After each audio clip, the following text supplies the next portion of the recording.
If it is, it's wonderful service. Hello, Alice. Is Tony here?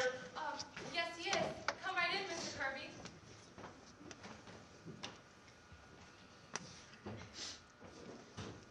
Good evening. Hello, good evening. Tony, I want you to come home with me. Your mother is very upset. Very well, Father. Bye, Alice. Goodbye, Tony. I need hardly say this is as painful to Mrs. Kirby myself as it is to you people. I'm sorry, but I'm sure you understand. Well, yes. And in a way, no. Now, I'm not the kind of person who tries to run other people's lives, but the fact is, Mr. Kirby, I don't think these two young people have got as much sense as well as what you and I have. Grandpa, will you please not do Now, I'm this? talking to Mr. Kirby. A cat can look at a king, can't he? Do you need help with something, dear? No, I've got it, Mother. You've got a while before the train goes, Alice. Will you send a cab to 761 Claremont? Right away, please. Yes, that's right. Thank you. Oh, Alice. Father! Are you ready, Tony? Mr. Kirby, I suppose after last night you think this family's awful crazy. Well, I wouldn't say that, although I'm not accustomed to going to dinner and spending the night in jail. Well, you've got to remember, Mr. Kirby, you came on the wrong night. Mr.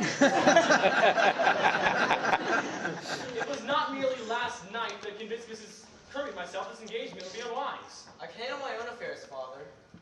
Alice, for the last time, will you marry me? No, Tony. I know exactly what your father means, and, well, he's right. No, he's not, Alice. Alice, you're in love with this boy, and you're not marrying him because we're the kind of people we are. Grandpa, I know. You think the two families wouldn't get along. Maybe they would. Who says they're right and we're wrong? Now, Grandpa, I didn't say that. I only meant Well, what I that. feel is that Tony's too nice a boy to wake up 20 years from now with nothing in his life but stocks and bonds. What's that? Yes. Mixed up and unhappy, the way you are. Why, Mr. Vanderhoff? I'm a very happy man. Well, are you? Certainly I am. No, I don't think so. Where do you think you get your indigestion from? Happiness? No, sir. You get it because you spend most of your time doing things you don't want to do. Well, I don't do anything I don't want to do. Yes, you do. Last night you said after a week in Wall Street you're pretty near crazy. Why do you keep on doing it? Why do I keep on? Why, Mr. Vanderhoff, that is my business. A man can't give up his business. And why not? You've got all the money you need and you can't take it with you. That's a very easy thing to say, Mr. Vanderhoff, but I've spent my entire life building up my business. And what's it got you? The same mail every morning, the same meetings, the same deals, the same dinners at night, the same indigestion. Where does the fun come in? Don't you think there ought to be something more, Mr. Kirby? You should have wanted something more than that when you first started. We haven't got much time, you know, any of us. Well, what do you expect me to do, Mr. Vanderhoff? Live the way you do nothing? Well, I have a lot of fun. Time for everything. I read, I talk, visit the zoo now and then, I practice my darts, I even have time to notice when spring rolls around. And, well, I don't see anybody I don't want to, and I don't have 6 hours of things I have to do before I get 1 hour to do what I like in. And, well, I haven't had a bicarbonate soda in 35 years. Now, what's the matter with that? What's the matter with that? Why, suppose we all did that, Mr. Vanderhoff. A fine world we'd live in. Everyone going to zoos. Don't be ridiculous. Who do the work? There's always people that like to work. You can't stop. Inventions and they fly the ocean. And there's people who go down to Wall Street, too, because they like it. But from what I've seen of you, Mr. Kirby, I don't think you're one of them. I think you're missing something. I'm not aware of missing anything. And I wasn't either, till I quit. I used to get down to that office 9 o'clock sharp, no matter how I felt. I used to lay awake nights in fear I wouldn't get that contract.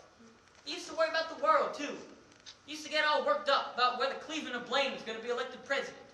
It seemed awful important at the time, but who cares now?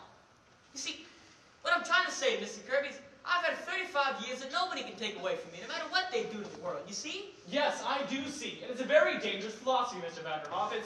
It's un-American, and it's exactly why I'm opposed to this engagement. I don't want Tony coming under its influence.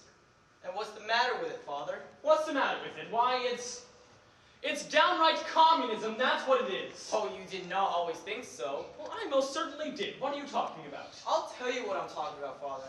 You did not always think so because there was a time you wanted to be a trapeze artist. Why, don't be an idiot, Tony. Oh, yes, you did. I came across those letters you wrote to Grandfather. No. How dared you read those letters, Tony? How dared you? Why, that's wonderful, Mr. Kirby. Did you wear tights? I most certainly did not. The whole thing is absurd. I was 14 years old at the time. Yes, but at 18, you wanted to be a saxophone player, didn't you? Tony? And at 21, you ran away from home because grandfather wanted you to go to business. It's all down there in black and white. You did not always think so. Well, well, well. I may have had some silly notions in my youth, but thank God my father knocked them out of me. I went into business and forgot about them. Not altogether, Father.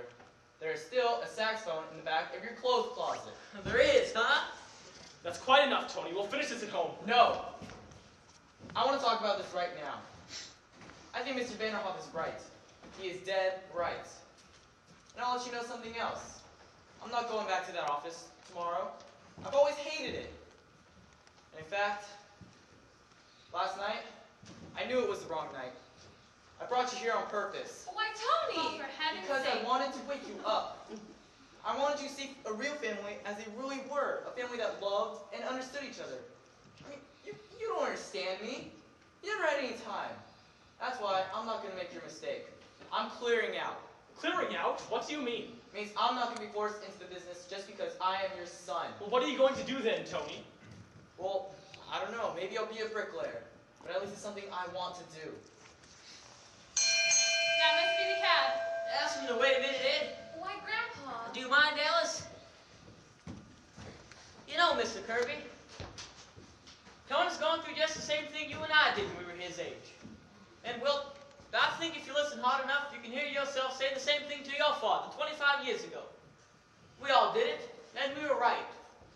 How many of us would be willing to settle when we're young enough for what we eventually get? All those plans we make, what happens to them?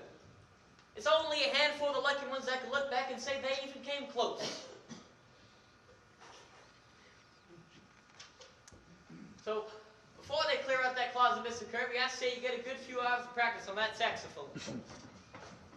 I beg your pardon, but before I make the proper terms, how many will be there for dinner? Your Highness, may I present to you Mr. Anthony Kirby and Mr. Kirby Jr., Queen Lolly of Nairobi. What's that? How do you do? But before I make the proper terms, how many will be there for dinner? Oh, I make quite a stack of them. You can't ever tell. Good. Like he always says, Lolly, do not be stingy with the proper terms.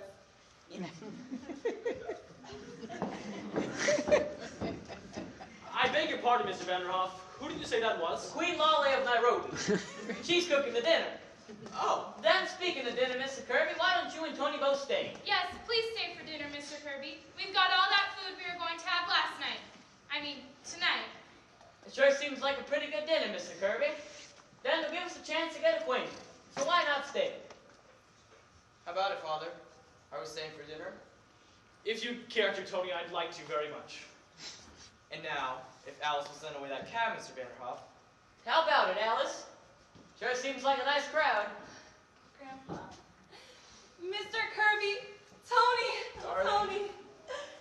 Why, Grandpa, you're so wonderful. I've been telling you that for years.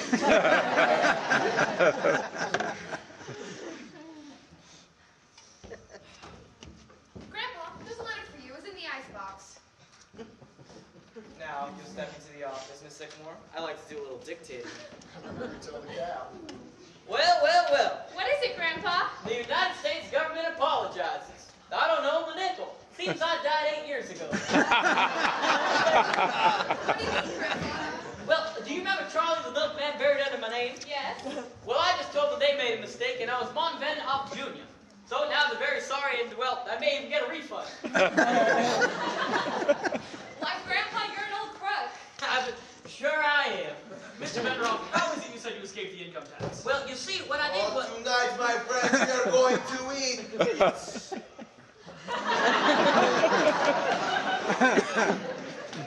How do you do? How do you do? Fine, fine. Good to see you. What has happened? He's relaxing, Galenkov. That's right, play something, Ed. Everything is almost ready. You can sit down now. Oh, yes, come on, everybody. Dinner's ready. Ezzy, stop dancing. It's time for dinner. Oh, shut your face, Mr. Kirby. Oh, but do be careful of your indigestion, Mr. Kirby. Nonsense. I'm having a digestion. Oh, You will like Nairobian food, Mr. Kirby, I assure you. yes. Thinking about next year's time. Quiet, everybody, quiet, quiet. Well, sir, here we are again. We've been getting along just fine. get married, and it seems they're going to be very happy together. Of course, the fireworks blew up, but that was Mr. DePitta's fault, not yours.